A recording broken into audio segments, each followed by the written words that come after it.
नमस्कार दोस्तों, स्वागत है आपका हमारे YouTube चैनल शर्वरी के कथा रंग में।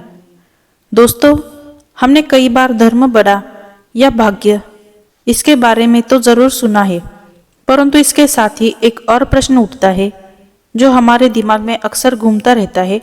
वह प्रश्न है, कर्म बड़ा या धर्म। आपने कुछ लोगों को अक्सर यह कहते सुना होगा कि कर्म ही पूजा है, हम तो कर्म करने में विश्वास रखते हैं।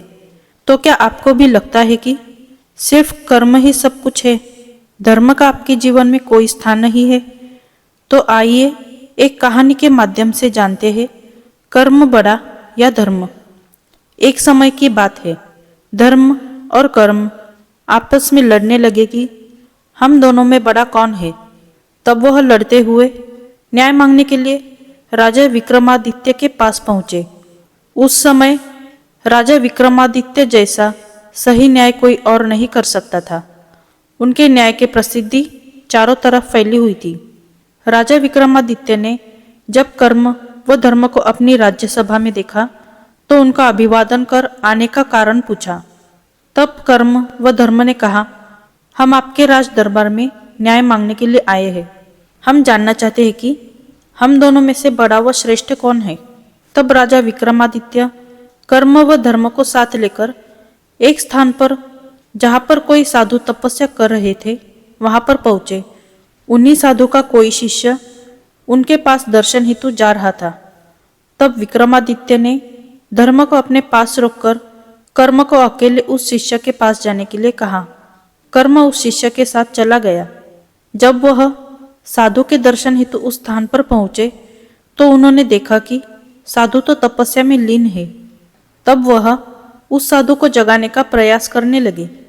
अनेक कोशिशों के बाद भी साधु जब तपस्या से नहीं उठे तो शिष्य ने अपने पास ही रखी लकड़ी को उठाकर उस साधु पर प्रहार कर दिया। इस पर साधु ने क्रोधित होकर उस शिष्य को श्राप दे दिया।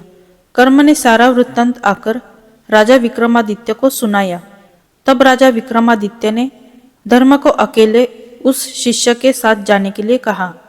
जब धर्म उस शिष्य के साथ गया तो शिष्य को अपनी गलती का एहसास हुआ और वह पुनः साधु से मिलने गया और साधु से माफी मांगने लगा। तब साधु को भी शिष्य पर दया आ गई। तब उस साधु ने कहा कि मैं श्राप तो वापस नहीं ले सकता, किंतु इससे बाहर निकलने का मार्ग बता सकता हूँ। इस प्रकार उस साधु ने शिष्य को श्राप से बाहर निकालने का मार्ग बताकर उसका जीवन खुशियों से भर दिया। जब धर्म पुनः विक्रमादित्य के पास आया तब राजा विक्रमादित्य, धर्म व कर्म तीनों मिलकर राजा के दरबार में गए, जहां पर विक्रमादित्य ने अपना फैसला सुनाया। राजा विक्रमादित्य ने कहा, कर्म यदि अकेला होता है तो उसे यह ज्ञात नहीं होता है कि क्या सही है व क्या गलत है। धर्म के साथ होने पर ही यह फैसला किया जा सकता है कि हम जो कर्म कर रहे हैं वह हमारे लिए, समाज के लिए व देश के लिए सही है या नहीं। इसलिए धर्म के अभाव में कर्म पूर्णतया प्रभावी नहीं होता है। इसलिए धर्म और कर्म में बड़ा धर्म है।